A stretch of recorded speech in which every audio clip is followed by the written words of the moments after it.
Hello दोस्तों। आज हम एसएससी जेई सिविल इंजीनियरिंग के प्रीवियस ईयर का पार्ट 57 करेंगे। और बाकी जिस दोस्त ने हमारे बाकी के पार्ट्स नहीं देखे हैं वो प्लेलिस्ट में जाकर देख सकता है, तो प्लीज़ आप लोग वीडियो को पूरा देखिएगा। पहला क्वेश्चन है, फॉर ऑर्डिनरी पोर्टलैंड सीमेंट आपकी जो ओपीसी सीमेंट होती है उसके रेफरेंस में कुछ पॉइंट दे रखे हैं। आपका ए ऑप्शन है, इसका जो इनिशियल सेटिंग टाइम होता है 30 मिनट का होता है। फाइनल सेटिंग टाइम जो है 10 घंटे का होता है। और इसकी नॉर्मल कंसिस्टेंसी 10% होती है। दिए गए विकल्पों में से सही उत्तर का चुनाव कीजिए।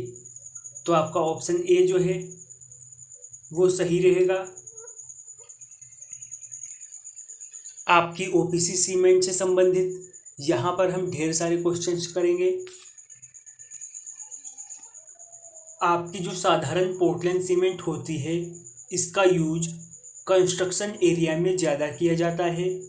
ये हरे धूसर यानी ग्रे रंग का होता है और इसे घूमने वाली भट्टी में बनाया जाता है। इस सीमेंट का प्रारंभिक जमाव काल 30 मिनट और अंतिम जमाव काल 10 घंटे होता है। और अगला भी क्वेश्चन आपका काफ़ी बार रिपीट हो चुका है। साधारण पोर्टलैंड सीमेंट जो है वो 3 ग्रेड में मार्केट में उपलब्ध है। हाई ग्रेड इसकी स्ट्रेंथ को न्यूटन mm² में मापा जाता है। ये 50 किलोग्राम के बोरों में अवेलेबल है। पोर्टलैंड सीमेंट का यूज चिनाई प्लास्टर, टीप, सादा और प्रबलित सीमेंट कंक्रीट में किया जाता है। और आपका लास्ट पॉइंट है, ओपीसी सीमेंट की नॉर्मल कंसिस्टेंसी जो है वो 25 से लेके 30% तक होती है। हमने इसमें 10+ क्वेश्चंस कवर किए हैं और ये सारे पॉइंट आपको याद रखने होंगे।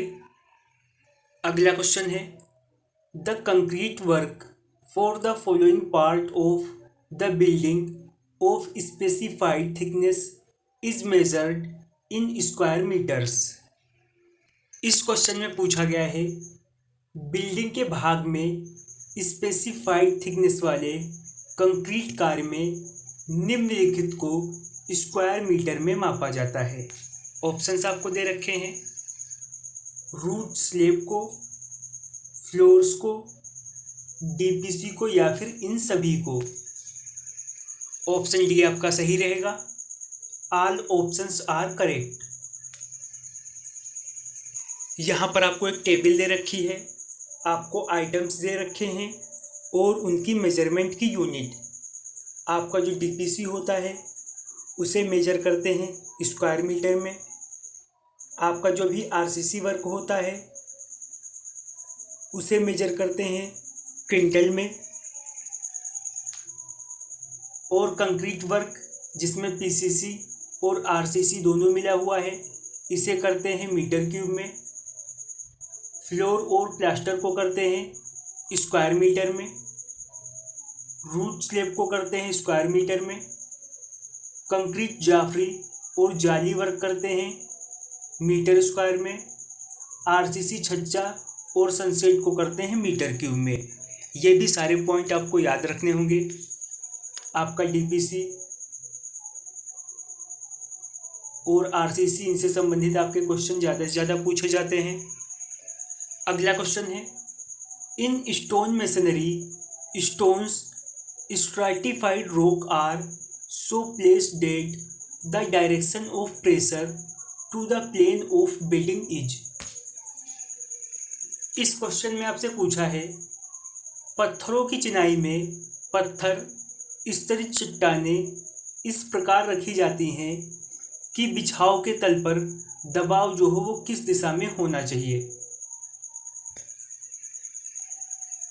दबाव जो आता है राइट एंगल्स पर होना चाहिए, 45 डिग्री पर होना चाहिए, 60 डिग्री पर होना चाहिए या फिर समांतर में होना चाहिए।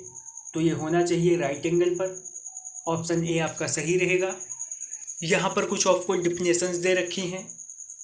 पत्थर की चिनाई मसाले का जोड़ना जो है पत्थर की चिनाई कहलाता है।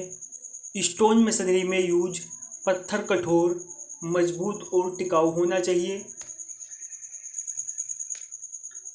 स्टोन पर कार्य करने वाला प्रेशर लंबवत होना चाहिए। ये हमेशा कंप्रेशन के लिए डिज़ाइन किए जाते हैं, ना कि टेंशन स्ट्रेस के लिए। अगला क्वेश्चन है, a plate load test is use to determine. एक प्लेट लोड टेस्ट जो है वो किस चीज़ को डिटरमाइन करने के लिए किया जाता है। ऑप्शंस आपको दे रखे हैं। फाउंडेशन की बियरिंग कैपेसिटी को, या फाउंडेशन के सेटलमेंट को। तो इसका यूज इन दोनों के लिए किया जाता है। ऑप्शन सी आपका सही रहेगा। यहाँ पर कुछ पॉइंट और हम कवर करके चलेंगे। इस टेस्ट में नींव तली पर एक 25 mm मोटी ढलवा लोहे की रिजिड प्लेट रखकर ऊपर भार लगाते हैं। जो आपकी धारण प्लेट होती है वो किस शेप में होती है? होती है वर्गाकार में, और उसकी मिनिमम माप होती है 30 सेंटीमीटर से लेके 30 सेंटीमीटर तक। अगला क्वेश्चन है पब्लिक हेल्थ इंजीनियरिंग से, disinfection of drinking water is carried out to remove. यहाँ पर पूछा है पीने के पानी का विसंक्रमण इनमें से किसके हटाने के लिए किया जाता है। ऑप्शंस आपको दे रखे हैं। जो भी गंदलापन होता है उसे हटाने के लिए, या कठोरता को दूर करने के लिए, या रोगाणुओं को मारने के लिए, या फिर फ्लोराइड को हटाने के लिए। ऑप्शन सी आपका सही रहेगा, रोगाणुओं को मारने के लिए। यहाँ पर कुछ पॉइंट और हम कवर करके चलेंगे। इनमें और कौन कौन सी विधियाँ शामिल होती हैं। क्लोरीन युक्त यौगिकों का यूज करने के,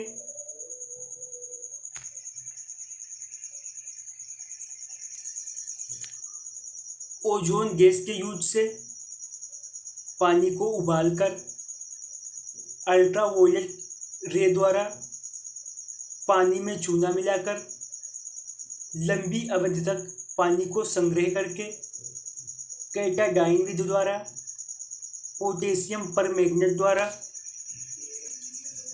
या फिर आयोडीन और ब्रोमाइन उपचार द्वारा।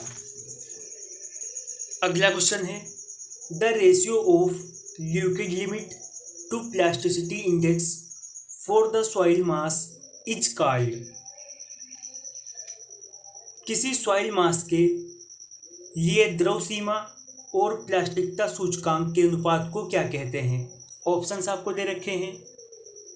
ल्यूकिडिटी इंडेक्स कहते हैं, श्रिंकेज रेशियो कहते हैं, कंसिस्टेंसी इंडेक्स कहते हैं, या फिर इनमें से कोई नहीं। यहाँ पर जो दोस्त हमारे हिंदी मीडियम से हैं उनके लिए तो सही रहेगा। तरलता सूचकांक प्राकृतिक जलांश तथा सुघट्य सीमा के अंतर व सुघट्यता सूचकांक का अनुपात होता है। और आपका जो श्रिंकेज इंडेक्स होता है सुघट्य सीमा और संकुचन सीमा के बीच का अंतर होता है।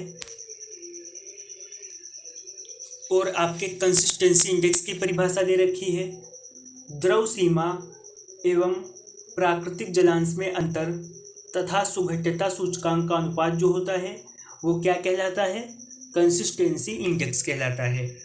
फिर आपका लास्ट क्वेश्चन है, a well constructed in ground without passing any impervious streams is called as.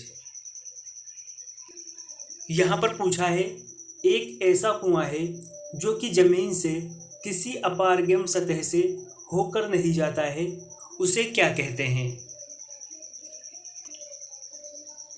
तो उसे कहते हैं एक शैलो वेल। ऑप्शन डी आपका सही रहेगा। इससे संबंधित कुछ पॉइंट और हम कवर करेंगे। ये कुआं भूमि की ऊपरी अर्ध प्रवेश या प्रवेश स्तर को काटकर बनाया जाता है। उथले कुएं का व्यास 2 मीटर से लेकर 6 मीटर तक तथा इसकी गहराई 3 मीटर से लेकर 10 मीटर तक होती है और इसका डिस्चार्ज जो है वो 180 से लेकर 300 लीटर प्रति मिनट होता है। आज हमने एसएससी जेईई सिविल इंजीनियरिंग के प्रीवियस ईयर का पार्ट 57 कंप्लीट कर लिया है।